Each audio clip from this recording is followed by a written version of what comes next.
ನಮಸ್ಕಾರ ಸ್ನೇಹಿತರೆ, ನೀವು ವಿಲೇಜ್ ಅಕೌಂಟೆಂಟ್ ಪರೀಕ್ಷೆಗೆ ತಯಾರಿ ನಡೆಸ್ತಿದ್ದೀರಾ. ಹಂಗಂದ್ರೆ ಈ ವಿಡಿಯೋನ ಸ್ಕಿಪ್ ಮಾಡೋಕ್ಕೆ ಹೋಗ್ಬೇಡಿ. ಯಾಕಪ್ಪ ಅಂತಂದರೆ 2026ರಲ್ಲಿ ಗ್ರಾಮ ಆಡಳಿತ ಅಧಿಕಾರಿ ಆಗಬೇಕೆಂಬ ಕನಸು ನಿಮ್ಮದಾಗಿದೆ. ಆದರೆ ಆ ಕನಸನ್ನು ನನಸಾಗಿಸ್ಕೋಬೇಕಿತ್ತಂದರೆ ಈ 10 ತಪ್ಪುಗಳನ್ನು ಮಾಡಬೇಡಿ ಅಂತ ಹೇಳೋಕ್ಕೆ ಈ ವಿಡಿಯೋನ ಮಾಡಿದ್ದೀನಿ. ಯಾಕಂದರೆ ನಮಗೆ ಅಕ್ಟೋಬರ್ ಮಂತಲ್ಲಿ ಪರೀಕ್ಷೆ ಇದೆ. ಕರ್ನಾಟಕ ಎಕ್ಸಾಮಿನೇಷನ್ ಅಥಾರಿಟಿ ನಡೆಸುವಂಥ ಈ ಒಂದು ವಿಲೇಜ್ ಅಕೌಂಟೆಂಟ್ ಪರೀಕ್ಷೆ ನಮಗೆ ಗೊತ್ತಿರುವಾಗ ಏನಪ್ಪ ಅಂತಂತಂದರೆ ಆಲ್ರೆಡಿ ನಮಗೆ ಡೇಟ್ ಗೊತ್ತಾಗಿದೆ ಎಕ್ಸಾಮ್ ಯಾವಾಗಿದೆ ಅಂತ. ಆದರೆ ನಾವು ಮಾಡಿರೋ ತಪ್ಪನ್ನು ಮಾಡಿದರೆ ಅಥವಾ ಬೇರೆಯವ್ರು ಮಾಡ್ತಾ ಇರೋ ತಪ್ಪನ್ನು ಮಾಡಿದರೆ ನಮ್ಮ ಸೆಲೆಕ್ಷನ್ ಇನ್ನೂ ದೂರ ಆಗ್ತಾ ಹೋಗುತ್ತೆ. ನಾವು ಇಷ್ಟು ಪಟ್ಟಂಥ ಕಷ್ಟ ಏನಿದೆ ಅಲ್ಲ, ನಾವು ಅದನ್ನು ವ್ಯರ್ಥ ಮಾಡಿದಾಗತ್ತೆ. ಓಕೆ, ಯಾಕಂದರೆ ಇವತ್ತು ನಾನು ನಿಮಗೆ ಹೇಗೆ ಓದಬೇಕಂತ ಮಾತ್ರ ಹೇಳಲ್ಲ. ನೀವು ಈಗಾಗಲೇ ಓದುತ್ತಿದ್ದರೂ ನಿಮ್ಮ ಪ್ರಿಪರೇಷನ್ನಲ್ಲಿ ಎಲ್ಲಿ ಮಿಸ್ಟೇಕ್ ಆಗ್ತಿದೆ ಅನ್ನೋದನ್ನು ಐಡೆಂಟಿಫೈ ಮಾಡೋಣ ಅಂತಲೇ ಈ ಒಂದು ವಿಡಿಯೋ ಮಾಡಿರೋದು. ಓಕೆ, ಒಂದು ಸ್ಮಾಲ್ ಕ್ವಶನ್ ನೋಡಿ. ನೀವು ದಿನಕ್ಕೆ 5 ಗಂಟೆ ಓದ್ತಿರ್ಬೋದು, 6 ಗಂಟೆ ಕೂಡ ಓದ್ತಿರ್ಬೋದು, ಕೆಲವರು 8 ಗಂಟೆ ಕೂಡ ಓದ್ತಿರ್ಬೋದು. ಆದರೆ ಹೆಚ್ಚು ಗಂಟೆ ಓದ್ದವರೆಲ್ಲ ಸೆಲೆಕ್ಟ್ ಆಗ್ತಾರೆ ಅನ್ನೋದು ಸುಳ್ಳು. ಹೌದಾ? ಯಾಕಂದರೆ ನೋಡಿದ್ದೀರಾ ನೀವು, ಇಷ್ಟೊಂದು ಬುಕ್ಸಿನ ಒಂದು ರಾಶಿಗಳನ್ನ ಇಟ್ಕೊಂಡು ಓದಿದ್ದೀನಿ, ಇಷ್ಟು ಓದಿದ್ದೀನಿ, ಅಷ್ಟು ಓದಿದ್ದೀನಿ ಅಂತಾರೆ, ಬಟ್ ಸೆಲೆಕ್ಟ್ ಆಗಿರಲ್ಲ. ಯಾಕಂತಂದರೆ ಅವರು ಈ ತಪ್ಪುಗಳನ್ನು ಪದೇ ಪದೇ ಮಾಡ್ತಿರ್ತಾರೆ, ಐಡೆಂಟಿಫೈ ಮಾಡಿರಲ್ಲ. ಸೊ ಹಾಗಾಗಿ ಅದಕ್ಕೋಸ್ಕರನೇ ಬಂದಿರೋದು. ಕೊನೆಯಲ್ಲಿ ನಿಮಗೆ ಅದ್ಭುತವಾದ ಟಿಪ್ಸ್ಗಳು ಕೂಡ ಇದ್ದಾವೆ ಪರೀಕ್ಷೆನ ಹೇಗೆ ಎದುರಿಸ್ಬೇಕಂತ. ಸೊ ನಾನು ನಿಮ್ಮ ವಿನಾಯಕ ಡಿಪುಡಿ ಮಾತಾಡ್ತಾ ಇರೋದು ಜನರಲ್ ಅವೇರ್ನೆಸ್, ಬ್ಯಾಂಕಿಂಗ್ ಅವೇರ್ನೆಸ್ ಮತ್ತು ಕರೆಂಟ್ ಅಫೇರ್ಸ್ನ ಟ್ರೈನರ್. ಹಾಗಾದರೆ ನಾವು ಇಲ್ಲಿ ವಿಲೇಜ್ ಅಕೌಂಟೆಂಟ್ ಅಂತ ನೋಡ್ತಿದ್ದೀವಲ್ಲ, ಸೊ ಅದಕ್ಕೆ ಹೋಗೋದಕ್ಕಿಂತ ಮುಂಚೆ ಈ ಅದ್ಭುತ ಸಾಲುಗಳನ್ನು ನೋಡಿ. ಯಾರಿಗೂ ಕಾಣದ ನನ್ನ ಹೋರಾಟ ಈ ಪುಸ್ತಕಗಳ ಪುಟಗಳಿಗೆ ಗೊತ್ತು. ನಿಶಬ್ದವಾಗಿ ಕಣ್ಣೀರಾದ ರಾತ್ರಿಗಳು ನನ್ನ ಕನಸುಗಳು ಜೊತೆಗೆ ಕಳೆದವು. ಜಗತ್ತು ನನ್ನ ನಗುವನ್ನಷ್ಟು ಕಂಡಿತು, ಅಂದರೆ ನನ್ನ ನಗು ಮಾತ್ರ ನೋಡಿತು. ಈ ಪುಟಗಳು ನನ್ನ ನೋವನ್ನು ಓದಿದವು. ಒಂದು ದಿನ ನನ್ನ ಗೆಲುವಿನ ಕಥೆಯಾದಾಗ ಈ ಪುಸ್ತಕಗಳೇ ಮೊದಲ ಸಾಕ್ಷಿಯಾದವು. ಯಾಕಂದರೆ ನಿಮಗೆ ಗೊತ್ತು, ನೀವೆಷ್ಟು ಕಷ್ಟಪಡ್ತಿದ್ರ ಈ ಪರೀಕ್ಷೆಗಳಿಗೆ. PC, PSI, village accountant, SDA, FDA, KPSC, KS, ಅದರಲ್ಲಿ KS, IAS ಆಗಿರ್ಬೋದು, ಬ್ಯಾಂಕಿಂಗ್, ರೈಲ್ವೇಸ್ ಅಥವಾ ನಮಗೆ SSC ಆಗಿರ್ಬೋದು, ಎಲ್ಲ ಪರೀಕ್ಷೆಗೂ ಬಹಳಷ್ಟು ಕಷ್ಟಪಡ್ತಿರ್ತೀರ. ಆ ಹೋರಾಟ ಬಹಳಷ್ಟು ಜನಕ್ಕೆ ಗೊತ್ತಿರಲ್ಲ. ಬರೀ ಲಾಸ್ಟಿಗೆ ನಿಮ್ಮದು ರಿಸಲ್ಟ್ ಮಾತ್ರ ನೋಡ್ತಾರೆ. ಅದ್ರ ಹಿಂದೆ ಆದಂಥ ಸ್ಟ್ರಗಲ್ಗಳು ನಿಮ್ಮ ಜೊತೆಯಾಗಿ ನಿಂತಂಥ ನಿಮ್ಮ ಪುಸ್ತಕಗಳಿಗೆ ಗೊತ್ತು, ನೀವೆಷ್ಟು ಕಷ್ಟಪಟ್ಟಿದ್ದೀರಾ ಅಂತ. ಹೌದಾ? ಸೊ ಅದಕ್ಕೋಸ್ಕರ ನಿಮಗೆ ಯಾವತ್ತಾರು ಅನಿಸುತ್ತೋ, ಏನೋ ಸರ್ ನನಗೆ ಭಾಳ ಕಷ್ಟ ಆಗ್ತಿದೆ ಸರ್, ಬಿಟ್ಟುಬಿಡೋಣ, ಕಾಂಪಿಟೇಟಿವ್ ಫೀಲ್ಡ್ ಬಿಟ್ಟುಬಿಡೋಣ ಅಂತಂದರೆ ಈ ಸಾಲುಗಳನ್ನು ಪದೇ ಪದೇ ಓದ್ಕೊಳ್ಳಿ. ಅಥವಾ ಇದನ್ನು ಸ್ಕ್ರೀನ್ಶಾಟ್ ತೆಗೆದುಕೊಂಡು ನಿಮ್ಮ ಒಂದು ಗೋಡೆಯಲ್ಲಿ ಹಾಕಿ. ನಿಮಗೆ ಒಂದು ಹುಮ್ಮಸ್ ಕೊಡುತ್ತೆ, ನನ್ನ ಜೊತೆ ಯಾರಿಲ್ಲ ಅಂತಂದ್ರೂ ಪರವಾಗಿಲ್ಲ, ನನ್ನ ಪುಸ್ತಕಗಳಿದ್ದಾವೆ, ಅದ್ರ ಜೊತೆ ಮಾತಾಡ್ತೀನಿ. ಸೊ ಆ ಪುಸ್ತಕಗಳು ನನಗೆ ಇಡೀ ಪ್ರಪಂಚವೇ ನನ್ನ ಬಗ್ಗೆ ಮಾತಾಡೋ ಥರ ಮಾಡಿಸುತ್ತೆ ಅನ್ನೋ ಒಂದು ಧೈರ್ಯ ಕೊಡುತ್ತೆ. ಸೊ ಹಾಗಾದರೆ ಗ್ರಾಮ ಆಡಳಿತ ಅಧಿಕಾರಿ ಬಗ್ಗೆ ನಾವು ತಿಳ್ಕೊತಾ ಇದ್ದೀವಿ. ವಿಲೇಜ್ ಅಕೌಂಟೆಂಟ್ ಇದು ಭಾಳ ಅದ್ಭುತವಾದಂಥ ಒಂದು ಪೋಸ್ಟ್ ಆಗಿದೆ ನಮ್ಮ ಒಂದು ವಿದ್ಯಾರ್ಥಿಗಳಿಗೆ, ಕರ್ನಾಟಕದ ವಿದ್ಯಾರ್ಥಿಗಳಿಗೆ. ಸೊ ಇಲ್ಲಿ ನಾವು ಏನಪ್ಪ ಅಂತಂದರೆ ಬಹಳಷ್ಟು ತಪ್ಪುಗಳನ್ನು ಮಾಡ್ತಾನೆ ಹೋಗ್ತಿದ್ದೀವಿ. ಅಂದರೆ ನಮ್ಮ ಪರೀಕ್ಷೆಯಲ್ಲಿ ನಾವು ಹೇಗೆ ಮಾಡ್ತಿದ್ದೀವಿ ಅಂತಂತಂದರೆ ಸಿಲೆಬಸ್ ಸರಿಯಾಗಿ ಮುಗಿಸಲ್ಲ. ನೋಡಿ, ನಾನು ಹೇಳಿದೆ ಏನಪ್ಪ ಅಂತಂದರೆ ಪ್ರಿಪ್ರೇಷನ್ ಗೊತ್ತಿಲ್ಲದೆ ಮಾಡೋ ಕೆಲವು ಮಿಸ್ಟೇಕ್ಸಕ್ಕೆ ಇದೇ ಕಾರಣ.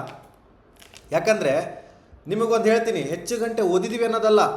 ಗೌರ್ಮೆಂಟ್ ಎಕ್ಸಾಮ್ ಪ್ರಿಪ್ರೇಷನ್ ಅಂತಂದರೆ ನೀವು ಎಷ್ಟು ಗಂಟೆ ಓದಿದ್ರಿ ಅನ್ನೋದಕ್ಕಿಂತ ಹೇಗೆ ಓದಿದ್ರಿ ಅನ್ನೋದು ತುಂಬ ಮುಖ್ಯ. ಕೆಲವರು ಸಿಲೆಬಸ್ ಕಂಪ್ಲೀಟ್ ಮಾಡ್ತಾರೆ, ಕೆಲವರು 100ರಿಂದ 200 PDF ಕಲೆಕ್ಟ್ ಮಾಡ್ತಾರೆ, ಕೆಲವರು ದಿನಕ್ಕೆ 10 ಗಂಟೆ ಸ್ಟಡಿ ಮಾಡ್ತಾರೆ. ಆದರೆ ಎಕ್ಸಾಮ್ ಬಂದಾಗ ಎಕ್ಸ್ಪೆಕ್ಟೆಡ್ ಸ್ಕೋರ್ ಬರಲ್ಲ ಅವ್ರಿಗೆ. ಯಾಕೆ ಗೊತ್ತಾ? ಪ್ರಿಪ್ರೇಷನ್ನಲ್ಲಿ ಗೊತ್ತಿಲ್ಲದೆ ಮಾಡುವಂಥ ಕೆಲವು ಮಿಸ್ಟೇಕ್ಗಳು ಇದಕ್ಕೆ ಕಾರಣ. ಸೊ ಅದನ್ನು ತಲೆಯಲ್ಲಿ ಇಟ್ಕೊಳ್ಳಿ. ನೋಡಿ, ಈ ಥರ 10 ದೊಡ್ಡ ಮಿಸ್ಟೇಕ್ ಬಗ್ಗೆ ಮಾತಾಡೋಣಂತೆ. ಯಾಕಂದರೆ ಮತ್ತು ನಾನು ಹೇಳೋ ಪ್ರತಿಯೊಂದು ಪಾಯಿಂಟಲ್ಲೂ ನಿಮಗೆ ನಿಮ್ಮ ಪ್ರಿಪ್ರೇಷನನ್ನು ಕಂಪೇರ್ ಮಾಡ್ಕೊಳ್ಳಿ. ನಾನು ಇನ್ನೂ ಯಾವ ಲೆವೆಲಲ್ಲಿ ಇದ್ದೀನಿ ಅಂತ. ಬೇರೆಯವ್ರ ಜೊತೆ ಕಂಪೇರ್ ಮಾಡೋದಲ್ಲ, ನಿಮ್ಮ ಪ್ರಿಪ್ರೇಷನ್ ನೀವು ಕಂಪೇರ್ ಮಾಡ್ಕೊಳ್ಳಿ. ಸರ್, ಈ ಮಿಸ್ಟೇಕ್ ನಾನು ಮಾಡಿದ್ದೀನಲ್ಲ, ನೋಡಿ ಎಷ್ಟು ವಿಶೇಷವಾಗಿದೆ ಅನಿಸುತ್ತೆ ನಿಮಗೆ. ಹೌದಾ? ಸೊ ನಾನು ಹೇಳೋ ಪ್ರತಿಯೊಂದು ಪಾಯಿಂಟ್ಸ್ನಲ್ಲೂ ಕೂಡ ನೀವು ನಿಮ್ಮ ಪ್ರಿಪ್ರೇಷನ್ನ ಕಂಪೇರ್ ಮಾಡ್ಕೊಳ್ಳಿ. ಓಕೆ, ನಿಮಗೆ ಅನಿಸುತ್ತೆ ಇವತ್ತಿನಿಂದಲೇ ಕರೆಕ್ಟ್ ಮಾಡ್ಕೋಬೇಕು ಅಂತ, ಆವಾಗಲೇ ಮಾಡ್ಕೊಂಬಿಡಿ. ಯಾಕಂದರೆ ಟೈಮ್ ಇಲ್ಲ. ಸೊ ಈ ವಿಡಿಯೋನ ಕೊನೆವರೆಗೂ ನೋಡಿ ಅನ್ನೋ ಅದೇ ಕಾರಣ. ಯಾಕಂದರೆ ಕೊನೆಯ ಪಾಯಿಂಟಲ್ಲಿ ನಾನು ನಿಮಗೆ ಒಂದು ಸಿಂಪಲ್ VAO ಸೆಲೆಕ್ಷನ್ ಫಾರ್ಮುಲಾ ಕೂಡ ಕೊಡ್ತೀನಿ, ಹೇಗೆ ನಾನು ಮಾಡಬೇಕು, ನಿಮಗೆ ಐಡಿಯಾ ಬರುತ್ತೆ. ಮೊದಲ ಮಿಸ್ಟೇಕ್ನಿಂದ ಶುರು ಮಾಡೋಣ. ಹಾಗಾದರೆ ಏನಿದೆ ನಮ್ಮ ಒಂದು ಮೊದಲನೇ ಮಿಸ್ಟೇಕು ಅಂತಂತಂದರೆ ನೋಡಿ, ಸಿಲೆಬಸ್ ಮತ್ತು PYQ ನೋಡದೆ ಪ್ರಿಪ್ರೇಷನ್ ಮಾಡ್ತೀವಿ ನಾವು. ಈಗ ನೋಟಿಫಿಕೇಶನ್ ಬಿಟ್ಟು ಆ ವಿಲೇಜ್ ಅಕೌಂಟೆಂಟು ನಾವೇನು ಮಾಡ್ತೀವಿ, ಸಿಲೆಬಸ್ ನೋಡಲ್ಲ, PYQ ನೋಡಲ್ಲ, ನಡಿ ಹಾಕು ಅಪ್ಲಿಕೇಶನ್ ಹಾಕು, ಪ್ರಿಪೇರ್ ಮಾಡು. ಒಂದು ಮಾರ್ಕೆಟಿಗೆ ಹೋಗ್ತೀನಿ, ಸರ್ ವಿಲೇಜ್ ಅಕೌಂಟೆಂಟ್ ಒಂದು ಪುಸ್ತಕ ಕೊಡ್ರಿ ಅಂತ ಹೇಳ್ತೀನಿ, ಒಂದು ದೊಡ್ಡದು ಇಷ್ಟೊಂದು ಬುಕ್ ಕೊಡ್ತಾರೆ, ಅದನ್ನು ಕುತ್ಕೊಂಡು ಓದಿದ್ರೆ ನನ್ನ ಜಾಬ್ ಆಗಲ್ಲ. ಸಿಲೆಬಸ್ ನೋಡಿಲ್ಲ ನೀವು, PYQs ನೋಡಿಲ್ಲ, ಅಂದರೆ ಹಿಂದಿನ ವರ್ಷದ ಪ್ರಶ್ನೋತ್ತರಗಳನ್ನು ನೋಡಿಲ್ಲ, ಸೊ ಪ್ರಿಪ್ರೇಷನ್ ಮಾಡೋದು ನೀವು ಸುಮ್ಮನೆ ಡೈರೆಕ್ಟಾಗಿ ಸ್ಟಾರ್ಟ್ ಮಾಡಿಬಿಡ್ತೀರಾ. ಏನು ಓದಬೇಕು, ಎಷ್ಟು ಓದಬೇಕು, ಯಾವುದರಿಂದ ಆರಂಭ ಮಾಡಬೇಕು, ಮೊದಲು ಡೈರೆಕ್ಷನ್ ತಗೊಳ್ಳಿ, ನಂತರ ಪ್ರಿಪ್ರೇಷನ್. ದಿಕ್ಕಿಲ್ಲದೆ ಹೋದರೆ ದಿಕ್ಕಾಪಾಲಾಗಬೇಕಾಗತ್ತೆ. ದಿಕ್ಕು ಬೇಕು ಮನುಷ್ಯನಿಗೆ, ಹೌದಾ? ಡೈರೆಕ್ಷನ್ ಬೇಕು ನನಗೆ. ಸೊ ಡೈರೆಕ್ಷನ್ ಇತ್ತಂದರೆ ಖಂಡಿತ ನನ್ನ ಪ್ರಿಪ್ರೇಷನ್ನು ಸರಿಯಾದ ದಾರಿಯಲ್ಲಿ ನಡೆಯೋದಂತೂ ಖಚಿತ ಅಂತ ತಿಳ್ಕೊಳ್ಳಿ. ಸೊ ಮಿಸ್ಟೇಕ್ ಒಂದು ನೋಡಿ ಸರ್, ಭಾಳಷ್ಟು ಜನ ಇದೇ ತಪ್ಪು ಮಾಡ್ತೀರಾ. ಹೊಸದಾಗಿ ಮಾರ್ಕೆಟಲ್ಲಿ ಬುಕ್ ಬಂದಿದೆ ಅಂತ ಒಂದು 5-6 ಬುಕ್ ತೊಗೋತೀರಾ, ಬಟ್ ನಿಮಗೆ ಸಿಲೆಬಸ್ ಗೊತ್ತಿರಲ್ಲ, ಏನೂ ಗೊತ್ತಿರಲ್ಲ. ನೋಡಿರಿ, ಗೂಗಲ್ ಮ್ಯಾಪು ಇಲ್ಲ, ಇಲ್ಲಿ ನಮಗೆ ಡೈರೆಕ್ಷನ್ ಇಲ್ಲ. ಅಂದರೆ ನೀವು ಕಾರ್ ಸ್ಟಾರ್ಟ್ ಮಾಡಿ ಹೊರಟಿದ್ದೀರಿ, ಎಲ್ಲಿಗೆ ಹೋಗ್ತೀರಂತ ಗೊತ್ತಿಲ್ಲ, ಸ್ಟಾರ್ಟ್ ಮಾಡಿರಷ್ಟೇ ಕಾರ್ನ, ಹೌದಾ? ಸೊ ಇದಕ್ಕೋಸ್ಕರನೇ ಈ ಸಿಚುವೇಶನ್ ಸಿಲೆಬಸ್ ಗೊತ್ತಿಲ್ಲದೆ ಪ್ರಿಪ್ರೇಷನ್ ಮಾಡೋದಾಗತ್ತಲ್ಲ. ಮೊದಲು ನಾವು ಏನು ಓದಬೇಕು ಅನ್ನೋದನ್ನು ಗೊತ್ತಿರಲಿ. ಯಾಕಂದರೆ PYQ ಆಗಿರ್ಬೋದು, ಅಂದರೆ ಪ್ರೀವಿಯಸ್ ಇಯರ್ ಕ್ವಶನ್ ಪೇಪರ್ ಆಗಿರ್ಬೋದು, ಸಿಲೆಬಸ್ ಬಗ್ಗೆ ಏನು ಓದಬೇಕಂತ ಹೇಳೋದಾಗಿರ್ಬೋದು, ನಮ್ಮ ಸಮಯ. ಈಗ ನನ್ನ ಅಕ್ಟೋಬರ್ ಎಕ್ಸಾಮ್ ಇದೆ ಅಂದರೆ ನಾನು ಎಷ್ಟೆಷ್ಟು ಬೇಗ ಏನೇನು ಕವರ್ ಮಾಡಬೇಕು ಇದ್ರ ಬಗ್ಗೆ ಐಡಿಯಾ ಇರಬೇಕು. ಯಾವ ಟಾಪಿಕ್ಸ್ ರಿಪೀಟ್ ಆಗ್ತಿದೆ, ಯಾವ ಸಬ್ಜೆಕ್ಟಿಗೆ ಇಂಪಾರ್ಟೆನ್ಸ್ ಇದೆ, ಕ್ವಶನ್ ಯಾವ ಲೆವೆಲಲ್ಲಿರುತ್ತೆ, ಆ ಕ್ಲಾರಿಟಿ PYQನಿಂದ ಸಿಗುತ್ತೆ ನಿಮಗೆ. ಆದ್ದರಿಂದ ಸಿಂಪಲ್ ರೂಲ್, ಮೊದಲು ಸಿಲೆಬಸ್, ನಂತರ PYQ, ಆಮೇಲೆ ಪ್ರಿಪ್ರೇಷನ್. ಇದು ಬರೀ ವಿಲೇಜ್ ಅಕೌಂಟೆಂಟ್ ಅಲ್ಲ, ಯಾವುದೇ ಪರೀಕ್ಷೆಯಲ್ಲಿ ಇದು ಭಾಳ ಮುಖ್ಯವಾದಂಥ ಒಂದು ಏನಪ್ಪ ಅಂದರೆ ಸೂತ್ರ ಆಗುತ್ತೆ. ಓಕೆ, ಅದಾದಮೇಲೆ ನಿಮ್ಮ ಪ್ರಿಪ್ರೇಷನ್ನ ಸ್ಟಾರ್ಟ್ ಮಾಡ್ಕೊಳ್ಳಿ. ಓಕೆ, ಸೊ ತಲೆಯಲ್ಲಿರಲಿ, ಡೈರೆಕ್ಷನ್ ಇಲ್ಲದೆ ಹಾರ್ಡ್ ವರ್ಕ್ ಮಾಡೋದಕ್ಕಿಂತ ಡೈರೆಕ್ಷನ್ ಜೊತೆ ಸ್ಮಾರ್ಟ್ ವರ್ಕ್ ಮಾಡಿದರೆ ನಿಮಗೆ ಖಂಡಿತ ಯಶಸ್ಸು ಕಟ್ಟಿಟ್ಟ ಬುತ್ತಿ, ಹೌದಾ? ಸೊ ಹಾಗಾದರೆ ಮೊದಲನೇ ತಪ್ಪು ನಿಮಗೆ ತಿಳ್ಕೊಂಡಿದ್ದೀರಾ ಅಂತಂದರೆ, ಎರಡನೇ ತಪ್ಪು ನೋಡಿ, ರಿವಿಷನ್ ಮಾಡದೆ ಹೊಸ ಟಾಪಿಕ್ ಓದ್ತಾ ಹೋಗೋದು.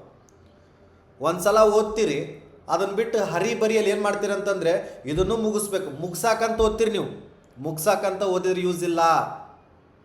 ನೋಡಿ, ನನಗೆ ಎಕ್ಸಾಂಪಲ್ ಕೊಡ್ತೀನಿ, ಅಷ್ಟಿರಲ್ಲ. 10 ಅಧ್ಯಾಯಗಳಿದ್ದಾವೆ ಅಂತಂದರೆ ನಾನು 10 ಅಧ್ಯಾಯ ಮುಗಿಸ್ತೀನಿ ಅಂತ ಓದೋದಲ್ಲ, ಅದನ್ನು ತಲೆಯಲ್ಲಿ ಹಿಡ್ಕೊತೀನಿ. ಎಷ್ಟೆಷ್ಟು ನಾನು ತಲೆಗೆ ಹಿಡ್ಕೊಂಡು ಓದ್ತಾ ಹೋಗ್ತೀನಿ, ರಿವಿಷನ್ ಮಾಡ್ತಾ ಉಳಿದಿದ್ದು ಕೂಡ ಕವರ್ ಮಾಡ್ತೀನಿ. ಎಷ್ಟು ರಿವಿಷನ್ ಮಾಡ್ತೀನಿ ನನ್ನ ಸಮಯದಲ್ಲಿ.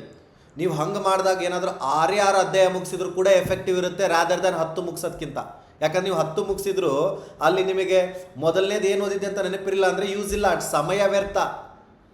ಸೊ ರಿವಿಷನ್ ಮಾಡದೆ ಹೊಸ ಟಾಪಿಕನ್ನು ಓದುತ್ತಾ ಹೋಗೋದು ದೊಡ್ಡ ತಪ್ಪು. ಅದಕ್ಕೆ ಅಂತಾರೆ, ನಾನು ಓದಿದ್ದು ಏನು ನೆನಪಿರಲ್ಲ ಸರ್ ಅಂತಾರೆ. ಯಾಕಂದರೆ ಅವರು ಈ ಒಂದು ರಿವಿಷನ್ ಫಾರ್ಮುಲಾನ ಮಿಸ್ ಮಾಡಿರ್ತಾರೆ. ರಿಕಾಲ್, ರೀಡ್, ರಿವೈಸ್, ಇದು ನಮಗೆ 3R ಅಂತ ಕರಿತೀವಿ. ರಿಕಾಲ್, ರೀಡ್, ರಿವೈಸ್, ಇದು ನಮಗೆ ಸೈಕಲ್ ಹಂಗೆ ಇರಬೇಕು. ಹೊಸದನ್ನು ಓದೋದಕ್ಕಿಂತ ಓದಿದ್ದನ್ನು ನೆನಪಿಡ್ಕೋಬೇಕಾಗತ್ತೆ ನಾವು. ಯಾಕಂದ್ರೆ ಅದೇ ಅಲ್ವಾ ಅಲ್ಟಿಮೇಟ್ ಗೋಲ್. ನಮ್ಮ ಎಕ್ಸಾಮಲ್ಲಿ ನಾವು ಏನಪ್ಪ ಅಂತಂತಂದರೆ ಅಲ್ಲಿ ಅಪ್ಲೈ ಮಾಡಿ ಬರಬೇಕಾದ್ರೆ ಗೊತ್ತಿರಬೇಕು ನಮಗೆ. ಓಕೆ, ಏನು ಓದಿದ್ದೆ, ಯಾವ ಥರದ್ದು ರಿವಿಷನ್ ಮಾಡಬೇಕಾದ್ರೆ ಮತ್ತು ಹೊಸದಾಗಿ ಓದೋ ಥರ ಓದೋದಲ್ಲ, ಕ್ವಿಕ್ ಆಗಿರಬೇಕು. ರೀಡಿಂಗ್ ಆಗಿದೆ ಅಂದರೆ ರಿವಿಷನ್ ಆಗಿಲ್ಲ ಅಂತಲ್ಲ, ಲೈಕ್ ಆಗಿಲ್ಲ ಅದು. ನಾವೊಂದು ವಿಷಯ ಅರ್ಥ ಮಾಡ್ಕೊಳ್ಬೇಕು. ಏನಪ್ಪ ಅಂದರೆ ಕಾಂಪಿಟೇಟಿವ್ ಎಕ್ಸಾಮ್ನಲ್ಲಿ ಗೋಲು ಒಮ್ಮೆ ಓದೋದಲ್ಲ, ಎಲ್ಲ ಎಕ್ಸಾಮ್ನಲ್ಲಿ ಆನ್ಸರ್ನ ರೀಕಾಲ್ ಮಾಡೋದು. ನಿಮ್ಮ ಆಪ್ಷನ್ಸ್ 5 ಆಪ್ಷನ್ 4 ಆಪ್ಷನ್ಸ್ ಇರ್ತಾವಲ್ಲ, ಆ 4 ಆಪ್ಷನ್ಸಲ್ಲಿ ಐಡೆಂಟಿಫೈ ಮಾಡೋದಿರ್ತದೆ. ಆಮೇಲೆ ಹೆಂಗಾಗತ್ತ, ಎಕ್ಸಾಮ್ ಕ್ವಶನ್ ಪೇಪರ್ ನಿಮ್ಮ ಕ್ವಶನ್ ಓದಿರೋದು ಬಂದಿರ್ತದೆ, ನೀವೇನು ರಿವಿಷನ್ ಮಾಡಿರಲಿಲ್ಲ ಅಂತಂದರೆ ಕ್ವಶನ್ ಬಂದಿರ್ತದೆ, ನಿಮಗೆ ಆನ್ಸರ್ ಕನ್ಫ್ಯೂಷನ್ ಆಗಿ ಅಯ್ಯೋ ಇದು ನಾನು ಓದಿದ್ದೆ ಯಾಕೋ ನೆನಪಿಗೆ ಬರ್ತಿಲ್ಲ ಅಂತ ಅಲ್ಲಿ ನೀವು ಪಶ್ಚಾತ್ತಾಪ ಪಡಬೇಕಾಗತ್ತೆ, ನೆನಪಾಗಲ್ಲ ಆನ್ಸರ್. ಸೊ ಆ ಥರ ಆಗಬಾರ್ದಂತಂದರೆ ರೀಡ್, ರಿವೈಸ್, ರೀಕಾಲ್ ಇದನ್ನು ನೋಡಿರಿ, ಮೊದಲು ಓದ್ರಿ, ನಂತರ ರಿವೈಸ್ ಮಾಡಿರಿ, ಆಮೇಲೆ ಬುಕ್ ಕ್ಲೋಸ್ ಮಾಡಿ ನಿಮ್ಮ ಮೆಮೊರಿಯಿಂದ ಆನ್ಸರನ್ನು ರೀಕಾಲ್ ಮಾಡೋಕ್ಕೆ ಟ್ರೈ ಮಾಡಿ. ಸೊ ಇದು ನಮಗೆ ಹೊಸ ನಾಲೆಜ್, ನಿಮ್ಮ ಪ್ರಿಪ್ರೇಷನ್ನ ಡೆಪ್ತ್ ಕೊಡುತ್ತೆ. ರಿವಿಷನ್ ನಿಮ್ಮ ಪ್ರಿಪ್ರೇಷನ್ಗೆ ಸ್ಟ್ರೆಂತ್ ಕೊಡುತ್ತೆ, ಹೌದಾ? ಹೊಸದು ನಿಮಗೆ ಡೆಪ್ತ್ ಕೊಡ್ಬೋದು, ನಾಲೆಜಲ್ಲಿ ಐಡಿಯಾ ಕೊಡುತ್ತೆ, ಬಟ್ ಆದರೆ ನಿಮಗೆ ಸ್ಟ್ರೆಂತ್ ಕೊಡೋದು ಯಾವುದಂದ್ರೆ ರಿವಿಷನ್ ಮಾಡಲೇಬೇಕು. ನೀವು ದಿನಕ್ಕೆ 5 ಟಾಪಿಕ್ ಓದಿದ್ರೆ ಅದಕ್ಕಿಂತ 3 ಟಾಪಿಕ್ ಓದಿ ರಿವಿಷನ್ ಮಾಡಿಕೊಂಡ್ರೆ ನಿಮಗೆ ಅದ್ಭುತವಾಗಿ ತಲೆಯಲ್ಲಿರುತ್ತೆ. ಅದನ್ನೇ ಹೇಳ್ತಾ ಇರೋದು ನಿಮಗೆ. Okay, read less, revise better, recall faster ಅಂತ ನಮಗೊಂದು ಇಂಗ್ಲೀಷಲ್ಲಿದೆ. ಇದನ್ನು 3Rs ಫಾರ್ಮುಲಾ ಅಂತ ಕರೀತಾರೆ. 3 ಇರ್ತಾವೆ ನೋಡಿ ಇಲ್ಲಿ, ಹೌದಾ? ಸೊ ತಲೆಯಲ್ಲಿ ಹಿಡ್ಕೊಳ್ಳಿ, ಈ ತಪ್ಪು ಯಾವತ್ತೂ ಮಾಡೋಕ್ಕೆ ಹೋಗ್ಬೇಡಿ. ಎರಡನೇ ತಪ್ಪು, ರಿವಿಷನ್ ಮಾಡದೆ ಹೊಸ ಟಾಪಿಕನ್ನು ಓದುತ್ತಾ ಹೋಗೋದು. ನಂತರ 3ನೇ ತಪ್ಪು, ಇದು ಬಹಳಷ್ಟು ಜನ ತಪ್ಪು ಮಾಡ್ತಾರೆ, ಕರೆಂಟ್ ಅಫೇರ್ಸನ್ನು ಕೊನೆಗೆ ಬಿಡೋದು. ಬಿಡು ಯಾವುದೋ ಒಂದು ಮ್ಯಾಗ್ಝಿನ್ ಓದ್ಕೊಂಡ್ಬಿಡ್ತೀನಿ ಅಂತ ಓದಕ್ಕೆ ಹೋಗ್ತಾರೆ, ಅದು ಏನು ತಲೆಗೆ ಹೋಗಲ್ಲ. ಮಾರ್ಕೆಟಿಗೆ ಹೋಗ್ತಾರೆ, ಒಂದು ಮ್ಯಾಗ್ಝಿನ್ ಕೊಡೋಣ, ಒಂದು ಇಯರ್ಲಿ ಮ್ಯಾಗ್ಝಿನ್ ಕೊಡೋಂತ ಓದಕ್ಕೆ ಹೋಗ್ತಾರೆ, ಅಥವಾ ಮಂತ್ಲಿ ಮ್ಯಾಗ್ಝಿನ್ಸ್ಗಳು ಚಿಕ್ಕದಾಗತ್ತಂತ ಅದನ್ನು ಓದಕ್ಕೆ ಹೋಗ್ತಾರೆ, ಒಂದು 6 ತಿಂಗಳದ್ದು 8 ತಿಂಗಳದ್ದು, ಬಟ್ ಏನು ತಲೆಗೆ ಹೋಗಲ್ಲ. ಯಾಕಂತಂದರೆ ನೀವು ಪ್ರಚಲಿತ ಘಟನೆಗಳು, ಕರೆಂಟ್ ಅಫೇರ್ಸನ್ನು ಹೇಗೆ ಮಾಡಿರ್ತೀರಿ ಅಂತಂತಂದರೆ ಲಾಸ್ಟಿಗೆ ಓದೋಣ ಬಿಡೋ ಅಂತ ಬಿಟ್ಟಿರ್ತೀರ. ಬಟ್ ಈಗ ನಾವು KEA ಪ್ಯಾಟರ್ನ್ ನಡೆಸುವಂಥ ಕ್ವಶನ್ ಪೇಪರಲ್ಲಿ ಆಡು ಮುಟ್ಟಿದ ಸೊಪ್ಪಿಲ್ಲ, ಕರೆಂಟ್ ಅಫೇರ್ಸ್ ಇಲ್ಲದೆ ಯಾವುದೇ ಪರೀಕ್ಷೆ ಇಲ್ಲ, ಹಂಗಾಗ್ಬಿಟ್ಟದು. ಯಾಕಂದರೆ ಕರೆಂಟ್ ಅಫೇರ್ಸ್ ನಮಗೆ ಅಷ್ಟು ಅದ್ಭುತವಾಗಿ ಕೇಳ್ತಾ ಇದ್ದಾನೆ, ಪ್ರಶ್ನೆಗಳು ಕೂಡ ಅಷ್ಟೇ ಜಾಸ್ತಿ ಕೇಳ್ತಾ ಇದೆ. ಸೊ ದಿನನಿತ್ಯ ಓದೋದನ್ನು ಏನಪ್ಪ ಅಂದರೆ ರೂಢಿ ಮಾಡ್ಕೊಳ್ಳಿ.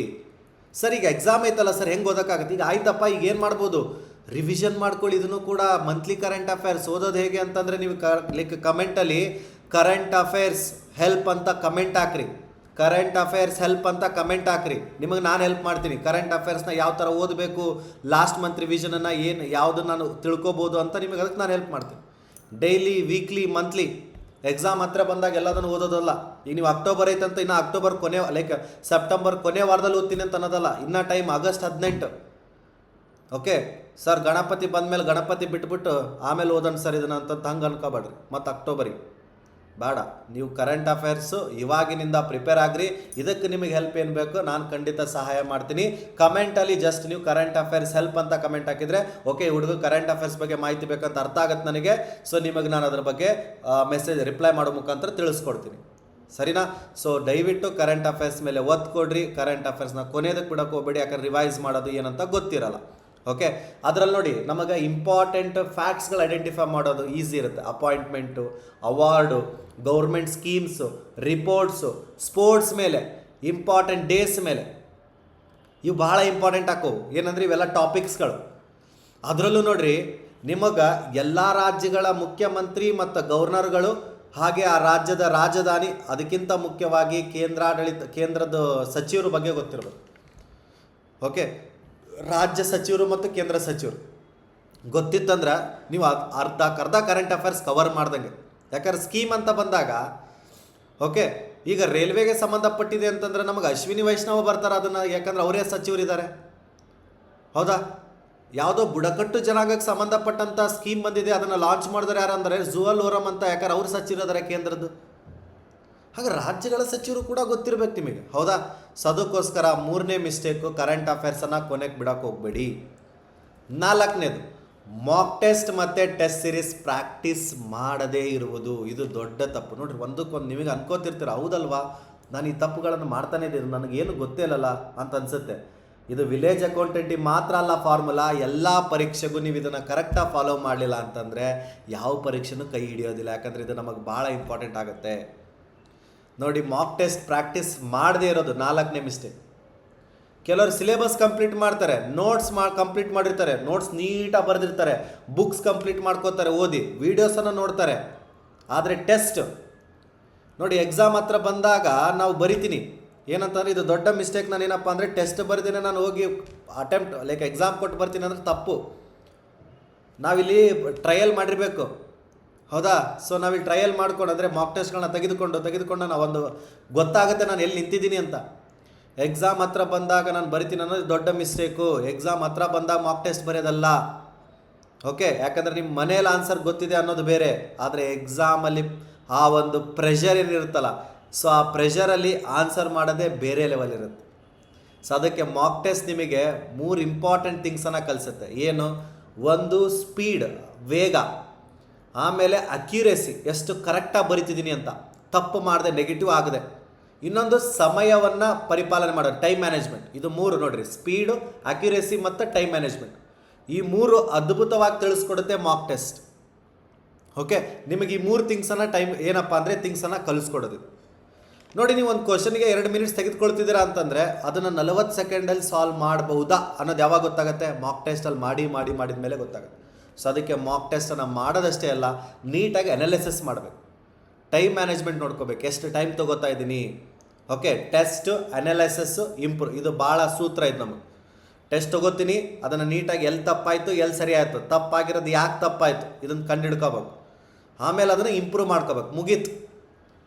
ಈ ಥರ ಮಾಡ್ತಾ ಬಂದರೆ ನಿಮಗೆ ಮಾಕ್ ಟೆಸ್ಟ್ನಿಂದ ನಿಮ್ಮ ಸ್ಕೋರ್ ತೋರಿಸೋದು ಮಾತ್ರ ಅಲ್ಲ, ನಿಮ್ಮ ಪ್ರಿಪರೇಷನ್ನ ವೀಕ್ನೆಸ್ ತೋರಿಸುವಂಥ ಒಂದು ಕನ್ನಡಿ ಅದು. ನೀವೆಲ್ಲಿ ವೀಕ್ ಇದ್ದೀರಾ ಅಂತ ತೋರಿಸುತ್ತದು. ಆ ಥರ ಯೋಚನೆ ಮಾಡಿರಿ, ಹೌದಾ?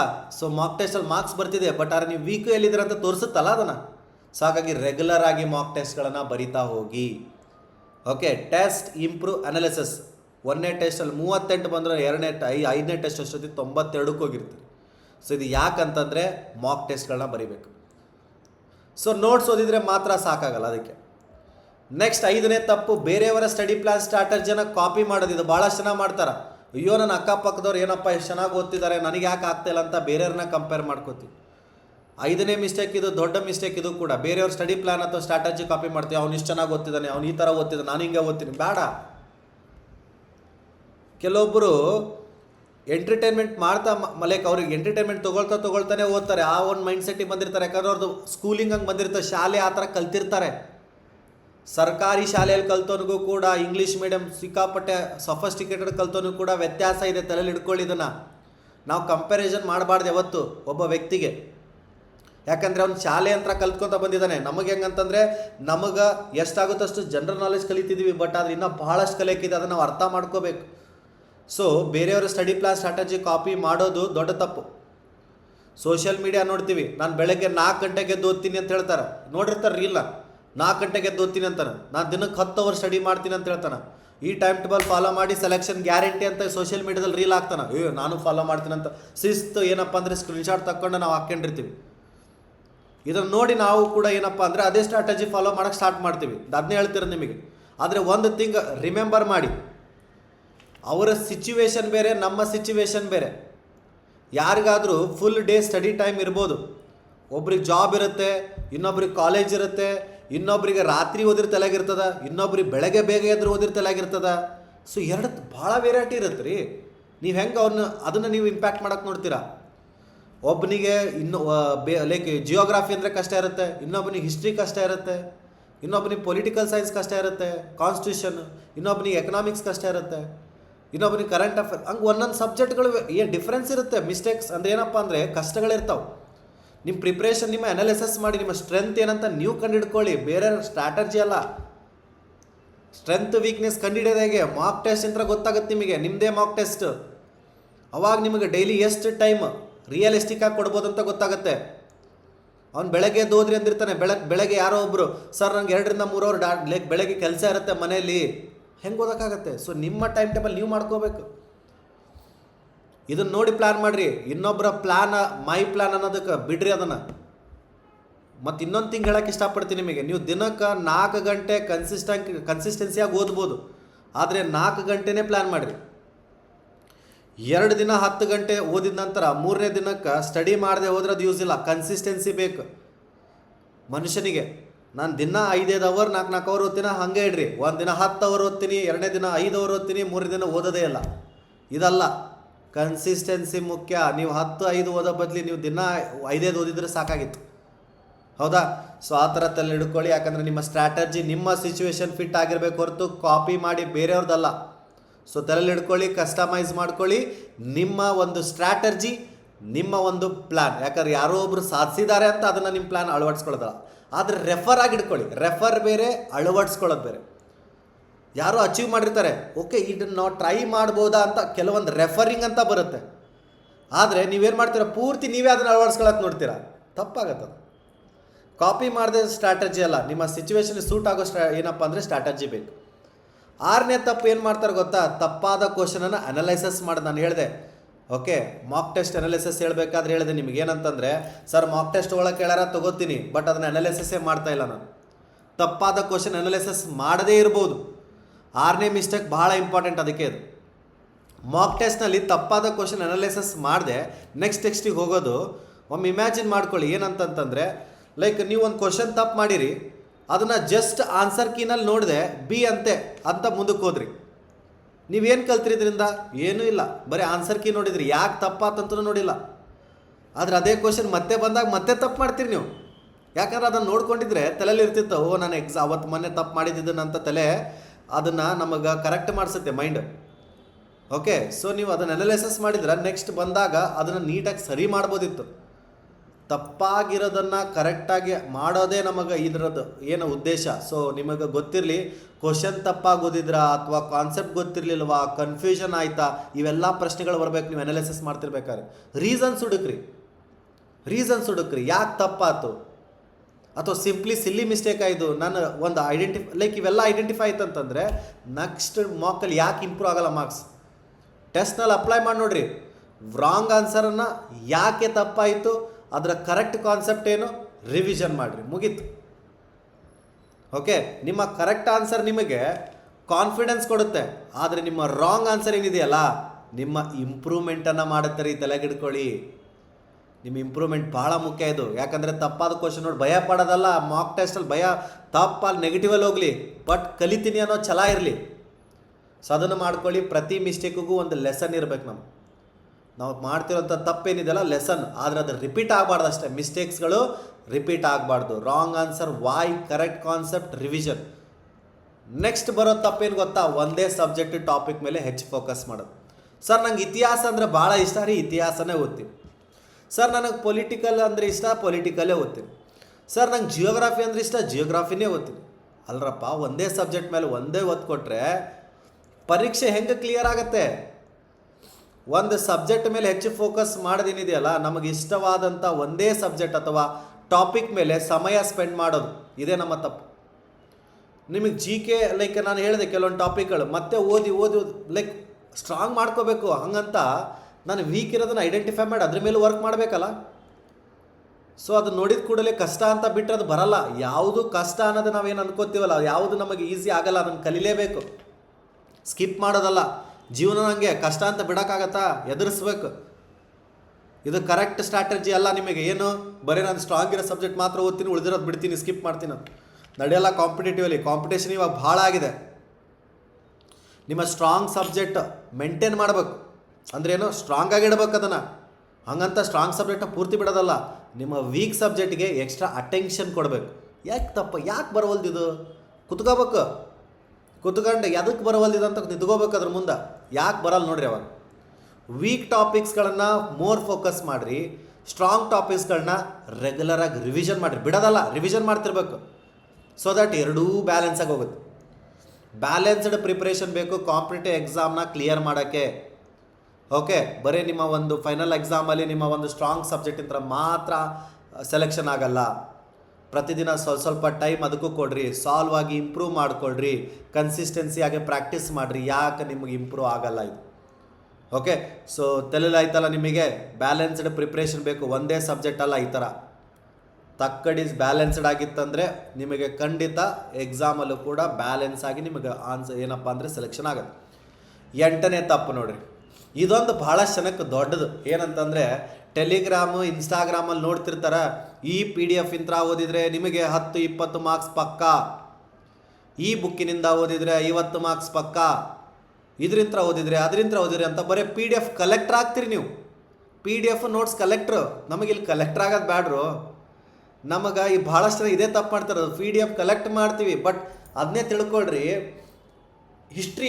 ಹಿಸ್ಟ್ರಿ ಬಗ್ಗೆ ಏನಿಲ್ಲ ಅಂದ್ರೆ ಒಂದು 10-15 PDF ಕಲೆಕ್ಟ್ ಮಾಡಿರ್ತಾರೆ ಅಂದ್ಕೊಳ್ಳಿ. ನನಗೆ ಬೇಕಾಗಿರೋದು ಹಿಸ್ಟ್ರಿ ಒಂದೇ ಇತ್ತು. 10-15ರಲ್ಲೂ ಕೂಡ ಅದೇ ಐತಿ, ಬಟ್ ಅದನ್ನ ಡಿಫ್ರೆಂಟ್ ವೇದಲ್ಲಿ ತೋರಿಸೋಣ. ಆದರೆ ನಾವು ಏನು ಮಾಡಬೇಕು, ಯಾವುದಾದ್ರು ಒಂದು PDFನ ನಂಬಿ ಅದನ್ನು 15 ಸಲ ರಿವಿಷನ್ ಮಾಡು. ಯಾಕೆ ನೆನಪಿರಲ್ಲ?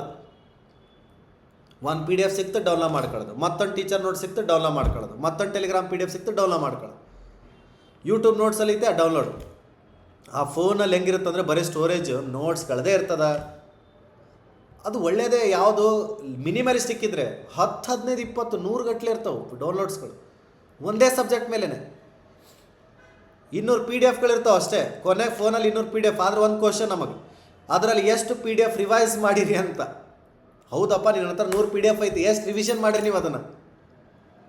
ಆಗಲ್ಲ. ಮನುಷ್ಯತ್ವ ಓದೋಕ್ಕಿರ್ತದೆ. ನಮಗೇನಂತಂದರೆ ಅದು ನೀಟಾಗಿ ನಾವು ಅಪ್ರೋಚ್ ಆಗಿರ್ಬೇಕಂದ್ರೆ 10 ಬುಕ್ಕನ್ನು 10 ಸಲ ಓದೋದಲ್ಲ, ಒಂದೇ ಬುಕ್ಕನ್ನು 10 ಸಲ ರಿವಿಷನ್ ಮಾಡೋದು. 10 ಸಲ ರಿವಿಷನ್ ಮಾಡಿರಿ. ಯಾಕಾಗಲ್ಲ? ಇತಿಹಾಸ ಬಂದಾಗ ಒಂದು ಇತಿಹಾಸದ ಒಂದು ಬುಕ್ ತೊಗೊಳ್ರಿ, 10 ಸಲ ರಿವಿಷನ್ ಮಾಡಿರಿ.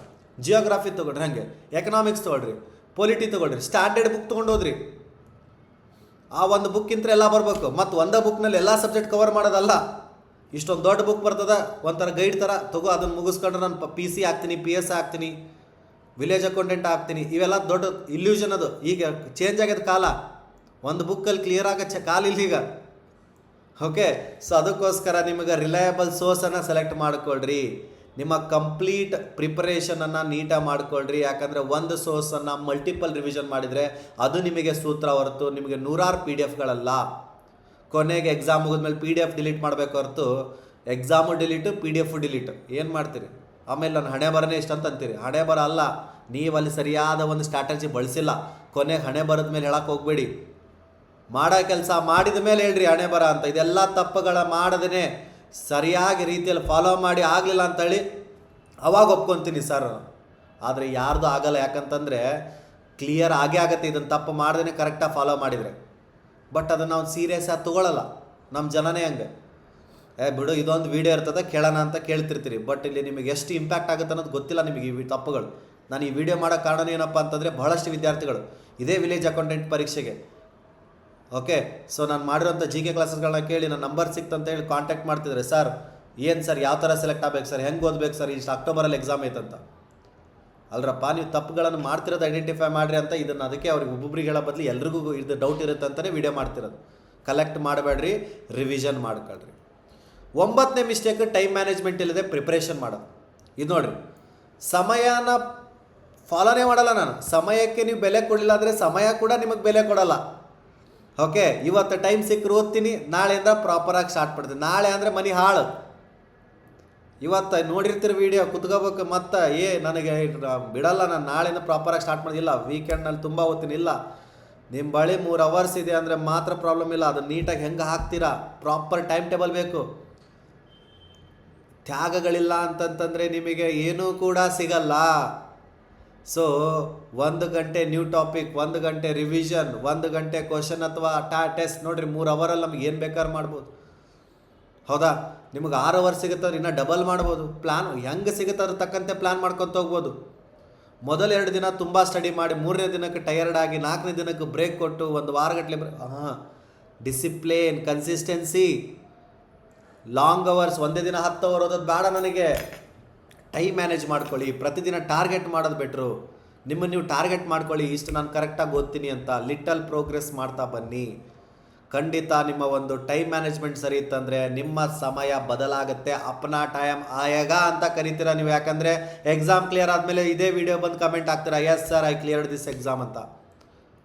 ಸೊ ಯಾಕಂದರೆ ಟೈಮಿಂಗ್ ಭಾಳ ಇಂಪಾರ್ಟೆಂಟು. ಟೈಮ್ ಮ್ಯಾನೇಜ್ಮೆಂಟ್ ಇಲ್ಲದೆ ಪ್ರಿಪ್ರೇಷನ್ ಮಾಡೋದು ತುಂಬ ತಪ್ಪು. ಪ್ರಿಪ್ರೇಷನ್ ಮಾಡಿದರೂ ಸೆಲ್ಫ್ ಅನಾಲಿಸಿಸ್ ಮಾಡದೇ ಇರೋದು. ಇದು ನೋಡಿರಿ, ನಿಮ್ಮನ್ನು ನೀವು ಅನಾಲಿಸಿಸ್ ಮಾಡಲಿಲ್ಲ ಅಂತಂದರೆ ಏನೂ ಯೂಸ್ ಇಲ್ಲ. ನೀವು ನಿಮ್ಮ ಪ್ರಿಪ್ರೇಷನಿಗೆ ಒಂದು ಮಿರರ್ ಇಟ್ಕೋಬೇಕು, ಕನ್ನಡಿ ಉಗಿಬೇಕು. ನಾನು ಉಗಿದ್ರೆ ಅದು ಉಗಿಬೇಕು. ಪ್ರತಿ ವಾರ ನಿಮ್ಮನ್ನು ಕೇಳ್ಕೊಳ್ರಿ, ನನ್ನ ಸ್ಕೋರ್ ಇಂಪ್ರೂವ್ ಆಗಿದೆಯಾ, ನನ್ನ ಅಕ್ಯುರೇಸಿ ಇಂಪ್ರೂವ್ ಆಗ್ತಿದೆಯಾ, ಅಥವಾ ನನ್ನ ಸ್ಪೀಡ್ ಇಂಪ್ರೂವ್ ಆಗ್ತಿದೆಯಾ, ನನ್ನ ವೀಕ್ ಟಾಪಿಕ್ ಇತ್ತಲ್ಲ ಅದ್ರ ಮೇಲೆ ನನಗೆ ಒಂದು ಸ್ವಲ್ಪ ಚೆನ್ನಾಗಿ ಮಾಡ್ತಿದ್ದೀನಾ.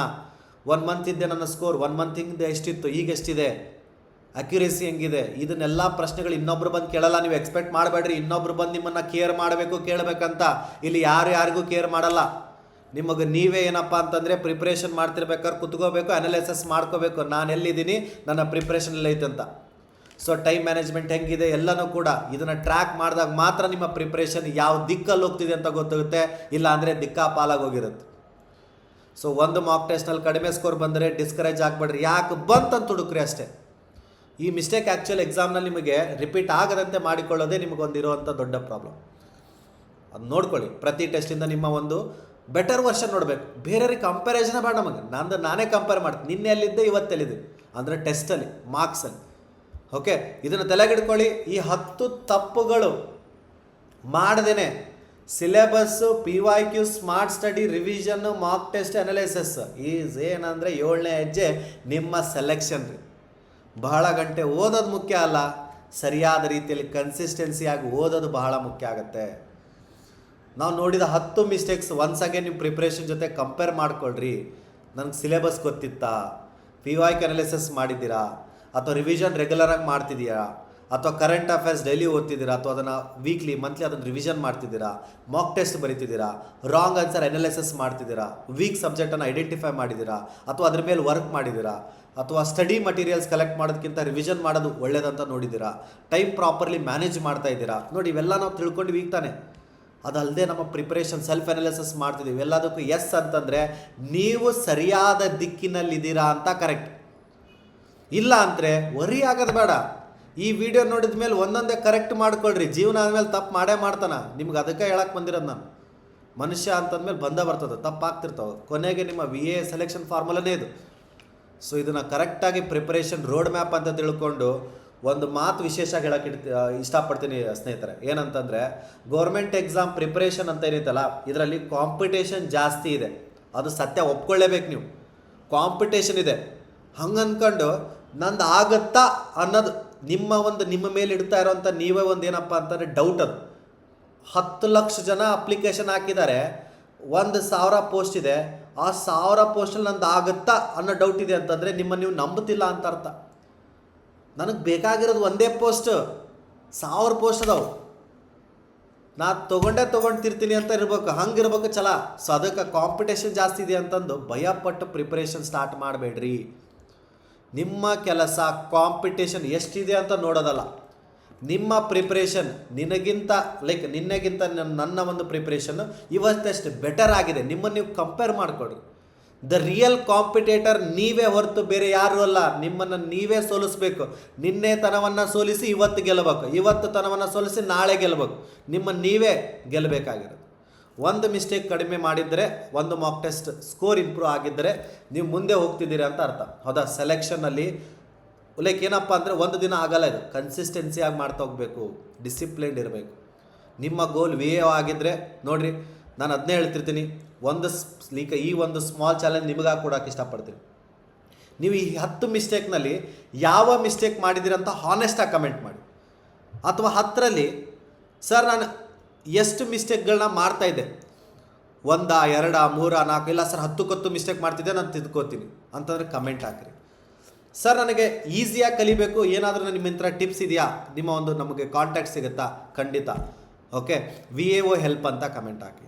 ನಾನು ಯಾಕೆ ಈ ಕಮೆಂಟ್ಗಳು ಬೇರೆ ಬೇರೆ ಹೇಳ್ತಿದ್ದೀನಿ ಅಂತಂದರೆ ಅದ್ರ ತಕ್ಕಂತೆ ನಾನು ರಿಪ್ಲೈ ಕೊಡ್ಬೋದು. VAO ಹೆಲ್ಪ್ ಅಂತಂದರೆ ನಿಮ್ಮ ಜೊತೆ ಮಾತಾಡೋದಕ್ಕೆ, ಕರೆಂಟ್ ಅಫೇರ್ಸ್ ಹೆಲ್ಪ್ ಅಂತಂತಂದರೆ ನಿಮಗೆ ಕರೆಂಟ್ ಅಫೇರ್ಸ್ ಬಗ್ಗೆ ಮಾಹಿತಿ ಗೈಡನ್ನು ಮಾಡೋದಕ್ಕೆ. ಓಕೆ, ಸೊ ಇವೆಲ್ಲನೂ ಕೂಡ ತಲೆಯಲ್ಲಿ ಇಟ್ಕೊಳ್ಳಿ. ಇದ್ರ ತಕ್ಕಂತೆ ಕಮೆಂಟ್ ಮಾಡಿರಿ. ಯಾಕಂದರೆ ಬರೀ ಅಪ್ಲೈ ಮಾಡೋದಲ್ಲ, ಸೆಲೆಕ್ಟ್ ಆಗಬೇಕು, ಮತ್ತೆ ಈ ವಿಡಿಯೋ ಬರಬೇಕು. ಸರ್ ಸೆಲೆಕ್ಟ್ ಆಗಿನ್ರಿ ಅಂತ ಕಮೆಂಟ್ ಹಾಕ್ಬೇಕು. ಈಗಲೂ ಹಾಕ್ರಿ, ಸೆಲೆಕ್ಟ್ ಆದಮೇಲೂ ಹಾಕ್ರಿ. ಅರ್ಥ ಆಯ್ತಾ?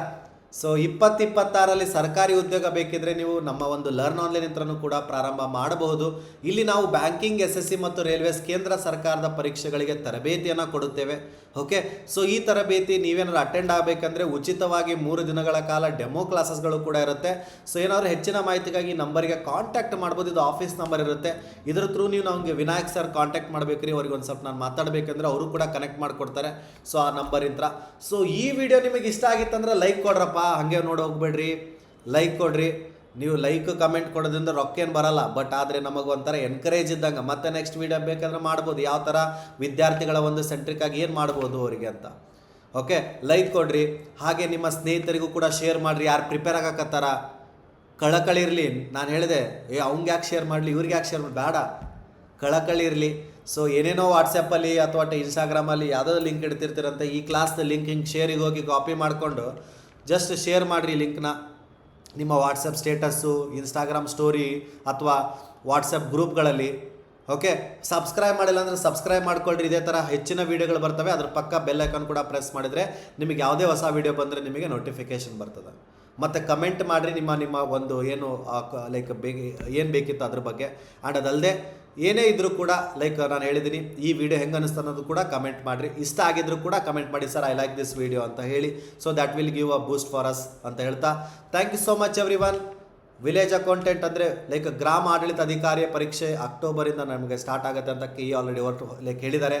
ನಿಮ್ಮ ಪ್ರಿಪರೇಷನ್ ಮುಂದೋಗೋದು ಬೇಡ, ಚೆನ್ನಾಗಿ ಮಾಡಿರಿ. ಆಲ್ ದ ಬೆಸ್ಟ್ ಅಂತ ಹೇಳ್ತಾ ಬಾಯ್ ಬಾಯ್, ನಮಸ್ಕಾರ ಎಲ್ಲರಿಗೂ. ಮುಂದಿನ ವೀಡಿಯೋದಲ್ಲಿ ಭೇಟಿ ಆಗೋಣಂತೆ. ನಾನು ನಿಮ್ಮ ವಿನಾಯಕ್ ಕಡ್ಡಿಪುಡಿ ಮಾತಾಡ್ತಾ ಇರೋದು.